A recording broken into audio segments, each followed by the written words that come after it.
Yo! What's going on, everyone? We're back with a different kind of episode. This is just going to be a little retrospective on the last month or so of our lives. Yeah, so we just went to the theater and we saw Mission Impossible, The Final Reckoning, the 8th Mission Impossible movie. And final. Yeah, the final one. The Final Reckoning. And prior to a couple months ago, we had not seen any of them. Like, just a little over a month ago. Yeah.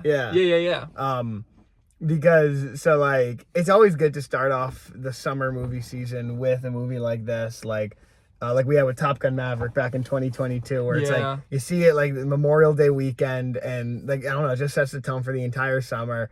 And that was one of the best summers for movies that I can remember. Absolutely. And we're thinking, like, what could be that movie this year?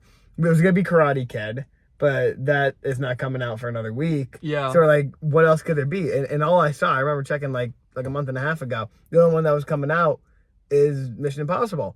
None of us had seen any of the Mission Impossible movies. So we said, you know what, let's do it. I think we had to average like 2 a week or something like that. We started around the same time. It was like mid to late April. Mm-hmm. For me personally, I watched the first one. It was like mid-April. And it took me a while to get through the second one, but I got through that like right after Star Wars Day. And then after that, it was just like Mission Impossible after Mission Impossible. Yeah. That's all I've been watching. Like, yeah. We had one night where like we were both caught up, kind of. We both just finished Ghost Protocol. Yeah. Which is the fourth one, and we got together and we double featured 5 and 6. Which was insane. I logged all like 4, 5, and 6 all on the same day. Yeah, because I had seen 3 like a couple days before, and it was our Taco Bell day. That was the day that we were gonna get together to do the double features. So I remember I had to cram 4 in the day before. I finished it that morning, and then we watched those 2. Let me double check my diary on Letterboxd. Yeah. Yeah, I saw 3, 4, 5, 6, 7, and 8 all in a row with no breaks in between it. So here's like we're just gonna give like our final thoughts on what this odyssey has been for us. I hate spy movies, and I probably mentioned that on here before. I can't follow them. I've seen a couple James Bond movies. They're okay. The best part is the action. All the actual espionage spy stuff loses me. Like I can't do like film noir stuff. Also, like just I don't know, just like mystery stuff like that, it can't keep me. I can agree with that. I have like a shorter attention span, so like there's a lot of times where they're like exchanging information, something that's really, really crucial, and it's always like really snappy, and like it's just tough for me to like be completely locked in for that. Yeah, so like I wasn't like, I thought like that's all that this franchise was, so I wasn't really looking forward to it. And that's kind of like, I didn't love the first one. It's probably my least favorite of all of them. I still liked it. But that was the most, that was like that movie was the most how I was fearing the entire franchise was gonna be. It's a lot of grounded stuff, it's a lot of talking, a lot of like double crossing, and like I have to pause and be like, all right, wait, what? Whose side is this person? But the franchise ended up being so much more than that, and like we said, like every plot seems so complex on paper. But then, like, when you kind of step out in the middle of the movie and boil it down, it's a really simple thing, and it's easy to get invested in. Yeah, absolutely. Yeah. You see, for me, I was actually caught by surprise when I saw the first one because, like we said before, like, tough attention span. But I feel like that was the one that had the most, like, self-contained story. And it was the easiest to follow, I felt, because it was just, it just felt more straightforward, and there wasn't as much talking or as exposition dumping or like as thick of a plot as it would go on to become. So I was pleasantly surprised by that. And then I personally hit a little bit of a drag like right into the next one, because Mission Impossible 2 is notoriously the weakest one. And for me, that one was it was just like all flair. I think in my review I posted, it's like, if overcompensating was a movie, it's Mission Impossible 2. Yeah. And there are things to laugh at. There is cool action, but it was just the most, like, for me, just the most like bland, nothing 2000s thing I'd ever seen. Yeah, like we have like completely inverse opinions. I feel like on 1 and 2. But Yeah. then the rest of the franchise, we kind of feel Pretty much the same. Because like I love 2. It just felt like a very cheesy 2000s movie. I thought the action was great. I liked I didn't really have an idea for. I'm sure if I go back and watch it, it'll probably stand out as being so different tonally. But I was just getting a vibe for who the characters were and what the world was. So I'm like, oh, that's what this is. It was so overly dramatic. Like, that was the thing for me, because like I feel personally, I didn't feel it did the groundwork to justify how overly dramatic it was. Because there was a part where I remember it was like right before the third act where Ethan is screaming in what's her face? What's the character's name? Naya. It's like, you have 23 hours and 58 minutes to get this. You said like it doesn't do a lot to justify the over the topness. I didn't think about that because that is a good. The other movies do a really, really good job of doing that. Yeah. Because like I kind of went into it's on the posters, it's in the trailers, it's in the intro. You know what the big stunt is of each movie going into it. And like I remember thinking before, I'm like, what is the context behind this? Like, why is he running up to like a plane that's taking off? Why is he climbing the Burj Khalifa? And the plot of each one is very like it justifies it, you know, and like you feel like okay, we're doing this because it's awesome. But I love how they're like, there's no other way to do it. We have to do it. Like, yeah, you have to do this. Of course. But yeah, I remember we geeked out for like a week about how aggressively J.J. Abrams' Mission Impossible 3 was. It's blue, it's shaky cams and lens flares. MacGuffin. Yeah. That's Does probably the most forgettable one for me. Mission Impossible 3. I mean, there's a couple things like I feel like Davian is probably one of the more iconic villains because he's so intense. He was good. Like Philip Seymour Hoffman, I thought was really good. I remember just like them saying the word the rabbit's foot, even though they never explain what it is. They're like, oh, it's you know. Yeah. And Something. I just remember like that's the one that sets the course for the journey with Ethan and Julia. Yeah. I love the like the cold open of Mission Impossible 3, and then like I think you said like in your review on Letterboxd, it's like they it's a fake out. So like it starts off in the middle of the story in media res. Yeah. And you go there and you get to that point and then it turns out to be a fake out, but then the next scene it's like the same thing. The exact same thing because like it's like actually his wife and then it's like, also actually Davian there too, and he also has a gun and he's also Yeah. Oh man. I remember there being this like insane like tracking shot from so far away of Ethan just sprinting, and that's like the first time where you're like, oh, like he's a that's runner. where this is, he's a runner, and that happens in every other movie. I think Ghost Protocol was the one where like it really starts to find its identity. That's Fast 5. That's the Fast 5. It is the Fast 5. It's the first one in HD. It's the first one with Benji. Yeah. Does he? I think he shows up in 3. No, but he has, like, is in nothing 3, to but do. this is the first time he has like a more prominent role. Yeah. Because Luther only shows up in like the last 5 minutes for some reason in Ghost Protocol. Yeah. And then the other agent who they forgot to give a personality or an arc. They set up Jeremy Renner in this one too. I know. He was so good. There was one part in this movie, in Final Reckoning, where like it was like revealing a character, and I was like 100% sure it was Jeremy Renner for a split second, and then it was.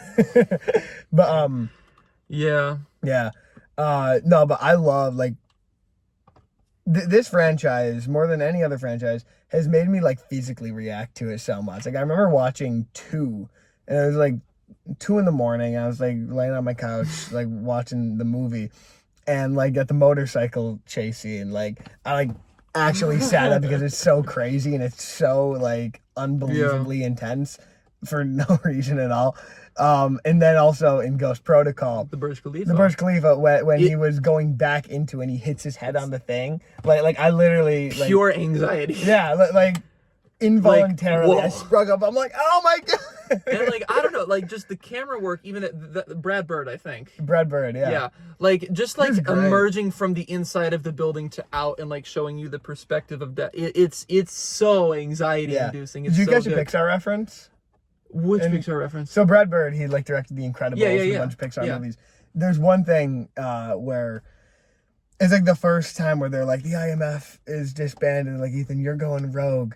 And he's like walking through the city, and he puts on like the hood and everything, and he gets a phone, and he I don't know what he is, but he's like, this is Agent Ethan Hunt, and he gives like coordinates, and he does like Alpha 113. And I was watching it, and I was like, oh, A113! Yeah, like he put in A113. And I didn't have to read any IMDb trivia or anything. I caught it. I'm like, yes, it's that's A113. awesome. All right. Yeah, okay. I like cool. that. It's cool. Something we did bring up though with Ghost Protocol was that like the Burj Khalifa, that was like the stunt of that movie, and then the third act was like a little lackluster. It ran out of steam, I think. Yeah, because the Burj Khalifa, the entire part of the movie that they were in the Burj Khalifa was just so well done. Like I loved seeing the agents like with their backs against the wall. You actually see them like like they have no safety net. They mess up time and time again. It's so good. They have to just like hope that things work out. Yeah, like I get it. Like we have to hope that they never met each other, and it's so good. But then like kind of like after that, when we go into the things like how can we top this? They really don't. It's they're like a parking garage and there's cars falling. I'd say like that one and the first one are around like the same level for me. And while I feel the first one has like a more focused tighter story, this one definitely, like we talked about before, set the identity, like treaded the course for what the franchise was to become. And when I let that sit for a minute, I put that one above the first one just because of that alone, because I feel it's just more a world. It has that much, like just an identity, something so specific that makes you want to just like immerse yourself in it. Definitely. Yeah. And then the next two we saw, back to back, 5 and 6. 5 is probably still my favorite. Is 6 your favorite? I think 6 is my favorite. Yeah. They're, I think, definitely the two best. They're both very, very consistent. Just like beginning to end, I feel. I in like the first 20 minutes of Rogue Nation, they go to like 7 different countries. In the first 20 minutes, I'm like, oh, we're going everywhere. It's so globetrotty. And that's also the one with the plane scene where he's like hanging off the side. That's how it starts. They got like oh, this is how we're starting. I know. It was so good. And then that's the first one of the 3 with Ilsa. Yeah. Really like 2.5. Yeah. Because she dies in 7. Yeah. But she's just a great addition. I really liked her character. I like the way that she was like included into it. Right. And you see her like kind of get closer with the group in 5, and then she's fully part of the group in 6. Yeah. Yeah, what are your thoughts on Rogue Nation? The nation where everyone is rogue. I think it was the one that I knew the least about. It was the one movie I knew going in, like, the least, like, because I knew the plane scene, and then we got that out of the way, so it was like, oh, what are we doing? And there's the water thing. And then, there was, I didn't know that existed until we went through the underwater scene. No. I knew that was a thing that, like, Tom Cruise, like, held the record before Kate Winslet broke it for Avatar 2. Right. I didn't know it was for that movie, though. Yeah, that was something I think I had... we had talked about maybe years ago, but I didn't know it was associated with this movie. I thought it was just like, oh, because he's Tom Cruise and he does his own stunts. Just more of like a general thing. But yeah, just going in completely blind, knowing that this is one of the more like highly praised ones, just like not knowing anything about it. Like after the third one, I just stopped watching the trailers for them. I liked going in blind and just getting swept up in everything. But then we meet Ilsa, who as you said, it becomes like such a prominent character. We have this incredible scene in a theater during an opera. Yeah, so good. Like, so good. What gives? Everything. All the flares, the composition. I think just this movie the might lighting be, even alone. Yeah, that 5 might be like my favorite directed movie. I just loved the way it's shot. I love the lighting and just the colors in the movie. Yeah. Like that the whole scene, like Elsa's wearing like this yellow dress, and it's just like it's such a I don't know, it's just such a like it pops so much, and the whole movie is just it's so pretty to look at. It is. And this franchise, ever since McQuarrie took it over, it's just such good, easy to follow action. Yeah. Like J.J. Abrams is like shaking the camera, going crazy, Right. and McHugh is just steady. And like J.J. Abrams the way he shoots action is good, but it fits so McHugh style fits so much better for HD and for higher stakes action. And I mean, obviously, like as he's gone on to work with Tom Cruise, you could tell that like they're on the same wavelength. Because Tom Cruise has a very clear vision of what he wants this franchise to be. So like you can tell that like even from that movie that they bounce off of each other really well. Definitely. Yeah. Oh man. So let's move on to Fallout. Yeah. Oh, Fallout for me is my favorite visually. I feel going from like 5 right into 6, like just the way the technology is improved, from 2015 to 2018. And that was the one I think I appreciated the most because even though it didn't completely follow through, it really tried to like dive into what makes Ethan tick. It really addresses that what makes him different is that like he will not let the people that he cares about die. Yeah, that was like kind of like they introduced that where it's like now you have to deal with the fallout, and that's never fully really fleshed out. Which whatever. I do think that movie is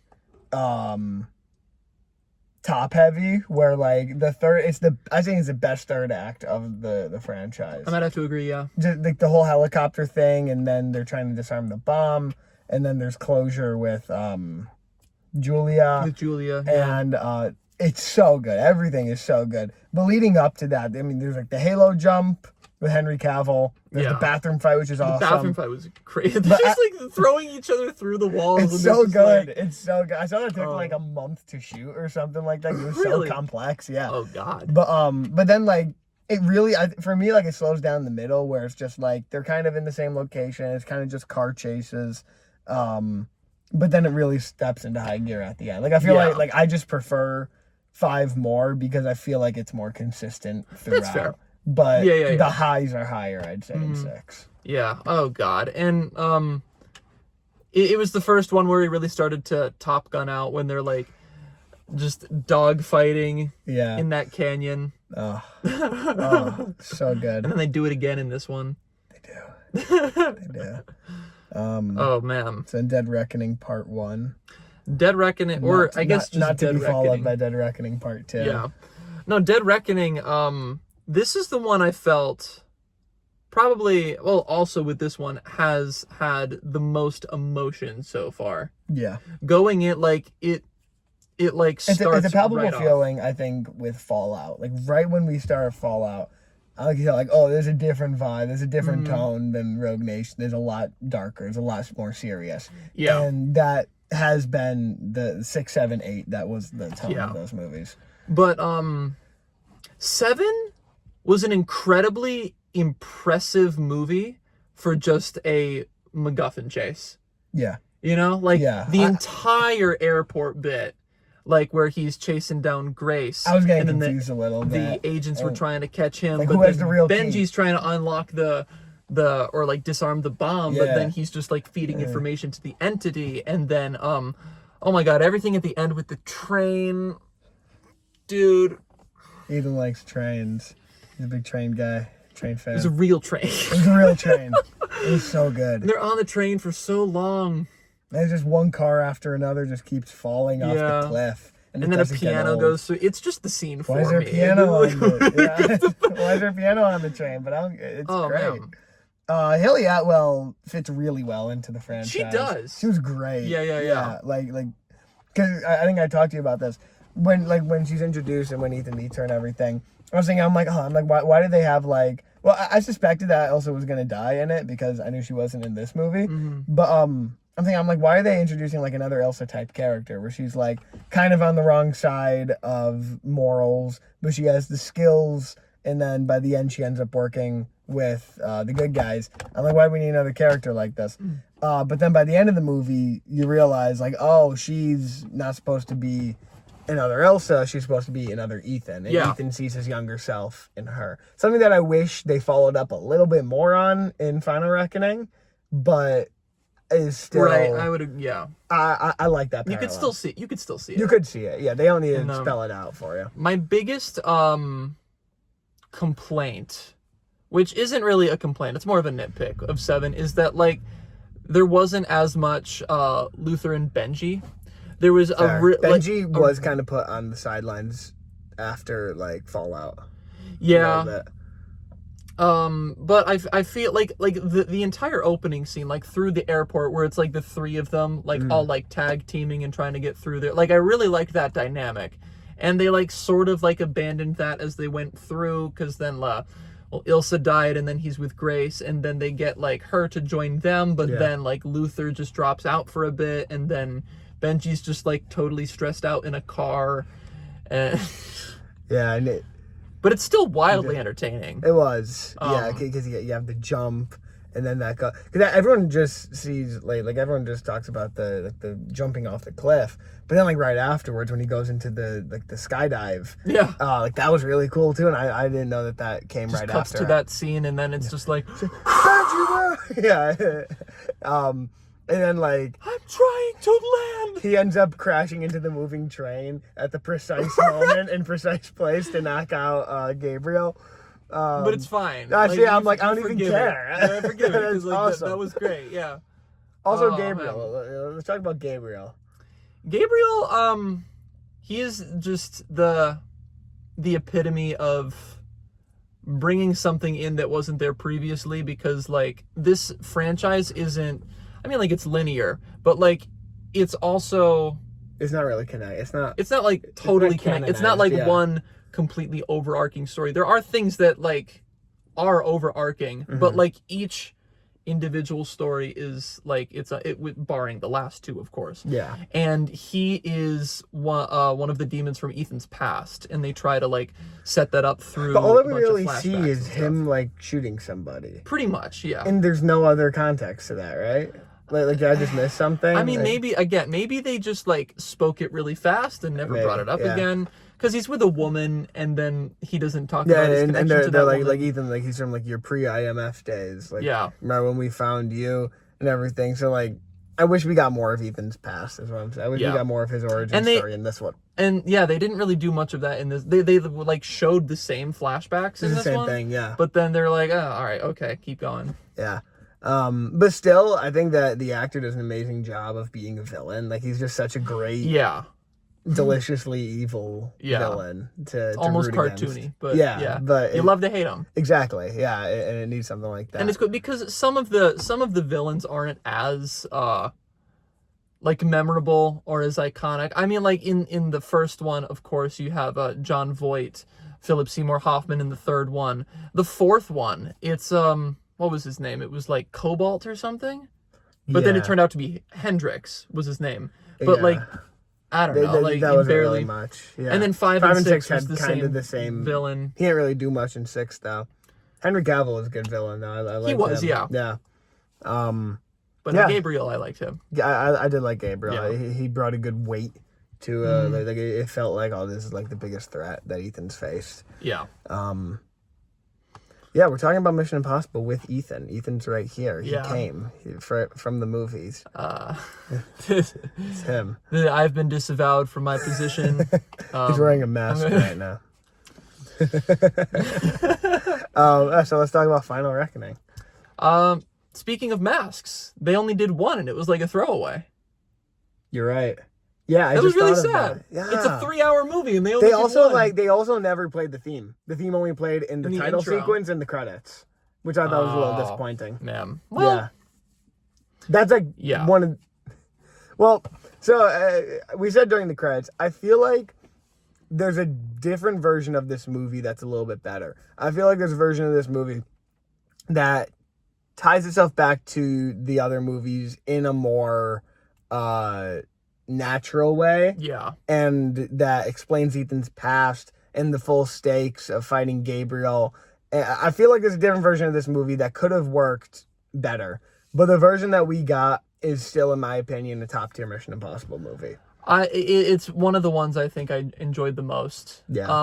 Being in a theater with IMAX. Oh my goodness. This is like the only chance. I mean, like maybe they'll re-release, but like seeing it for the first time opening weekend, a new Mission Impossible movie.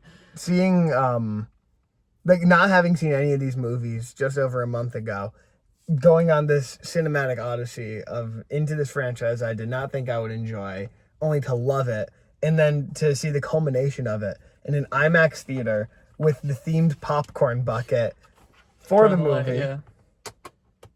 I've never gotten a themed popcorn bucket before, but I had to for this. This is worth it. It's not and like... it added to it. This was $35. It came with a large popcorn and the cruciform key, all the fuss. The metal cruciform key. All the fuss that the movie was about, it's right here. I have it. But you know, it's not like a piece of junk. Like, no. Like, you know, like the Pride Rock Mufasa thing where... This is made of metal. You know, you just... And you put them together. Even the inside looks like how it does in the movie. Yeah. That's what it looks like. It's the entity. Yeah. And you push it in here. And it opens up. And that's how we ate popcorn for the 3 hours we were in there. It was... It's so... I love movies so much. And this franchise has reminded me of that so much. Yeah. I feel like these are like closing thoughts. We still have stuff to say about Final Reckoning though, right? I mean, the only... Yeah. I do... People have said that Final Reckoning is one of the weaker ones. And, like, in some areas I can kind of understand. But I feel just like it is on the caliber as the last several. Yeah. So I can't at all say that this is bad. I was thoroughly entertained. No. The things I will say, the flaws I will point out is I mean, they're all exposition heavy, but I feel this one was particularly clunky. Yeah. It literally starts off where it's like, here's what happened in the meantime. Yeah, and movie. Then like everything right up until the title sequence, like he kills a couple of guys, and they kind of draw attention to it, but they like play it off in a humorous way, and it's like, what? Yeah, that's a little strange. That's a little strange. But once we get up to his goodbye with Luther, I think from there I was like, okay, cool. So, was Luther sick in the last movie? I didn't think he was. I don't think so. I mean, they didn't do much with him. No, they didn't. He's like Ethan. Like as soon as I like saw him, I don't know what there's. I'm like, he's dying. He's dying. I'm like, I know that he's gonna die in this movie. But there was a lot of finale-isms in this movie, which flashbacks to the other old days. 7. Of like the people who were there when it all started. Yeah. And then it ends with an emotional they're showing voiceover. all the people, but they never showed Jeremy Renner. No, they never showed Jeremy Renner. Or Alec Baldwin, but I get that. There wasn't one. I did see him in one click. Oh really? I didn't see him. But like that was it. Yeah, I would have caught Jeremy Renner. Yeah. But yeah, there's flashbacks, there's like random cameos by actors from the first movie. They're trying to pull things out and like connect it to like previous movies. There's to like create like to just the rabbit's foot. Yeah, like the rabbit's foot. I kind of like that personally. I like love it, but I'm like slightly annoyed by it because it's like, all right, cool, you're connecting them, but like you don't bring it up again. So like, well, I mean, how else would they have brought it up afterwards? Because I was like, you know, I guess it's just like it's like you're the cause of this, Ethan, and then it didn't really. It didn't really like show like his guilt. Yeah, it was again where it's like we're gonna deconstruct Ethan Hunt, and they didn't have the balls to. It's like, no, he's perfect. How can we deconstruct him? There's even an emotional monologue by a deceased character, the deceased sidekick, playing over the end when everything's okay, like Optimus Prime. And like Tony Stark in Endgame. And Tony Stark, yeah. Like it's literally the same vibe, and I just love that kind of thing. It's so cliche. And it's so, like, done, but I just love it. Yeah. And just, I don't know, this franchise is just a celebration of everything great about these kind of popcorn movies, and it just felt fitting for me. Yeah. Oh, man. It just... The stunts in this one part, like the collapsing submarine, That was crazy. and then the plane hopping. I just loved every single second of both of those, because you could tell just by watching them visually that they did them practical. Looking at the sets, everything metal, the way that the water's reflecting off of it's all real. off of all real. like all the doors and the cranks and the rivets and everything, and then the flashing lights, and the way that it had to have been some type of like soundstage, because like everything was rotating. Yeah, it had to be a rotating and it set. was, oh my Yeah. God, I loved it so. And like at that point in the movie, I mentioned this to you before, I was like not bored, but I was at the diving scene. At that point in the movie, I felt there was like a bit of a lull, because Ethan wasn't with the rest of the characters, and I'm like, okay, so like he's got to do this thing, but he's with these people we don't care about, trying to retrieve the something, the core, right? from the but so he could put the poison, the source pill in code. Source code. Yeah. I think that's what it was. But like that made up for it, because it was just so, and it lasted like forever. So long. Like to direct a silent scene like that with no dialogue and no cutaways, and still have it be so tense and so engaging and so easy to follow. Right. Such good filmmaking. That, and then I mean, God, the plane hopping, just ridiculous. Like I would see that on my Instagram like reels so much. I'm like, oh my God, it's gonna be amazing. We see it in IMAX. It was unreal. Yeah, oh man. Yeah. But no, this is a franchise that just made me fall back. Not that I was ever out of love, but it made me re-fall in love with movies even more. Just see like there's a place for like movies are entertainment, and entertainment isn't any less art than drama and other art like that. It speaks to just the primal urges inside of us to look at something and to experience something amazing, and these movies do such a good job of delivering that and giving you that feeling. I had a pretty large stint at the beginning of this year where I was just kind of tired of watching movies.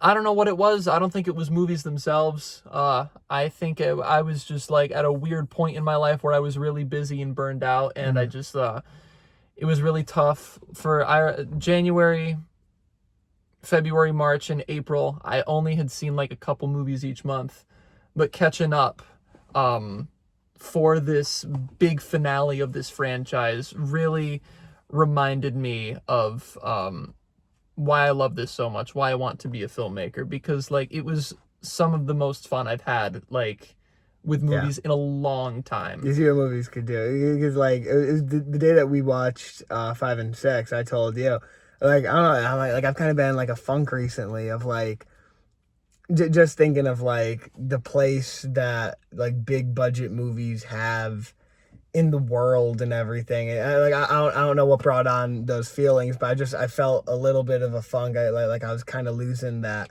cinematic magic, that sense of wonder.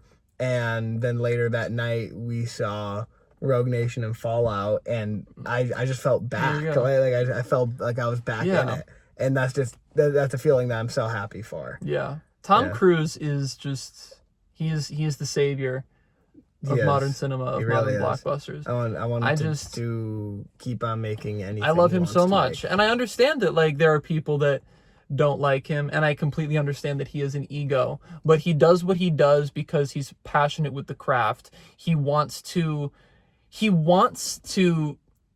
instill that passion and that feeling of excitement that we have expressed, that we get when we watch his movies for the entire world. He's not doing it because he wants to make himself look good. He's not doing it because he wants to he's not putting up like a front, a facade like The Rock or Vin Diesel, even though we still go see both of their movies as well. But when you see that, you can't not love him. Exactly. Yeah. You said to me in between us watching Rogue Nation and Fallout, you said you're like, when we started seeing movies in middle school, we started going to the movies, we would exclusively see action movies and movies that you didn't really need to think about too much. But then as we started to learn more about cinema and history and stuff like that, like you said, like I started to feel like a disconnect to them, starting to look down on those kind of movies. Yeah. And you said, thank God for Fast and Furious. Thank God for Fast and Furious and Mission Impossible. For bringing back that feeling. And I couldn't agree with you more. I couldn't articulate it better. I'd say this is an even better franchise than Fast. And I love Fast and Furious. Like, genuinely. Like, those are, in terms of chasing the feeling that these movies give, Fast and Furious is great at that. But, no, these movies, I'm so thankful that I watched these movies. Yeah. Definitely. It's been a great 6 weeks. Yeah. Oh, goodness. Can't wait for the next one. What's the next movie that's gonna make us feel like this? Well, we'll see. We'll see. Yeah. There's a lot coming out this summer, so. Oh, it's gonna be a great summer. I'm so excited. Oh God, Karate Kid, like Karate literally Kid this weekend. Ah, God, the movie that made us love classic movies. It's getting a new one. I don't care. They can take the original script. I don't care. I want to see it again. It looks like it's gonna be good. Yeah. Like visually, it looks like it's gonna be good. Yeah. Even though they're redoing it, yeah. Just do the first one again. Whatever. I'll give it a good rating. Fine. Yeah. But yeah, this is a little retrospective of the franchise. I should probably draw a thumbnail for this, right? Yeah. Yeah. Yeah. You should. But yeah, thank you all so much for tuning in. It's been a little while since we uploaded last. But we're both on summer break now, so hopefully we'll be able to get together more and record some more content. Yeah, do you have any final thoughts? No. Final reckoning? The final reckoning? I do not. They said final reckoning like 3 times in this movie. They did, yeah. Yeah. Well, if you don't have anything else to add, then I guess we'll just close out. We'll close out. Thank you all so much for tuning in. We hope that you check out these movies if you haven't. Sorry we spoiled them. But go out anyway. Go and support the movies, support this industry. Yeah, support this art, this entertainment. Leave a comment of what you think of movies in general. And what franchise should we binge next? Yeah. We'll see what happens. Hunger Games. Oh no. Until the next time, we're the Yo Bros. We want to talk to you about stuff.